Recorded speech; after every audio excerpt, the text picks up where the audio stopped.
This is the untold story of the world's greatest king, a man who faced the most powerful empires, the most brutal terrains, and the most feared warriors, and never once tasted defeat on the battlefield. He was a storm that swept across continents, crushing every crown that stood in his way. Yet, the man who conquered the known world was ultimately brought to his knees not by an army of thousands, but by a silent, invisible enemy from within. He defeated everyone, but lost to a single disease. This story belongs to none other than Alexander the Great. Before we dive into the mind of this legendary conqueror and see how he rewrote human history, make sure to hit that subscribe button and like this video. Your support helps us bring these epic stories to life. Done. Now, let's go back to 356 BC.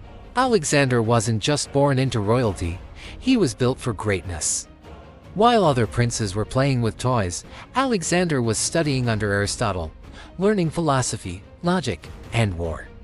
At just 18, he proved his brilliance in battle. At 20, his father was assassinated, and the weight of a kingdom fell on his shoulders. But Alexander didn't just want to rule Macedonia, he wanted the world. He looked at the Persian Empire, the superpower of that era, and did the unthinkable. He attacked. Imagine a young man in his early 20s, leading an army against King Darius III, who had millions of soldiers. People thought he was suicidal. But Alexander had something others didn't: the phalanx. A tactical formation of long spears that moved like an unbreakable wall. His intelligence wasn't just in his sword, it was in his mind. He didn't just fight harder, he fought smarter. The world watched in shock as the boy king dismantled the Persian Empire. From the Siege of Tyre, where he built a bridge in the middle of the ocean, to the Battle of Gaugamela, where he charged directly at the Persian king, his ambition took him to the edges of the map. He crossed the Hindu Kush mountains, faced the fierce heat of the deserts, and eventually reached the gates of ancient India. Here, at the Battle of the Hydaspes, he encountered something his men had never seen: war elephants. The rain was pouring, the river was flooding, and King Porus was waiting with a massive army. Any other general would have retreated.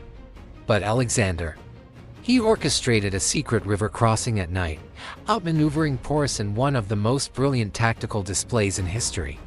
He respected his enemies so much that after defeating Porus, he asked him, "How do you wish to be treated?" Porus replied, "Like a king." And Alexander let him keep his throne. By now, Alexander had conquered over 2,000,000 square miles. His soldiers were exhausted, thousands of miles away from home. They begged him to stop, in Babylon, as he planned his next great conquest into Arabia. The invincible king finally met a foe he couldn't outsmart. A sudden fever gripped him. For 12 days, the man who had survived hundreds of wounds lay paralyzed, as his generals gathered around his bed, asking who should inherit his vast empire. Alexander whispered his final, chilling words: "To the strongest." He died at just 32 years old. He left behind a world that spoke Greek, cities named Alexandria across the globe, and a legacy that inspired every conqueror from Caesar to Napoleon. Alexander taught us that greatness isn't just about how much you win, but how far you are willing to go when everyone else tells you to stop. What do you think? Was Alexander a hero or just a man blinded by ego?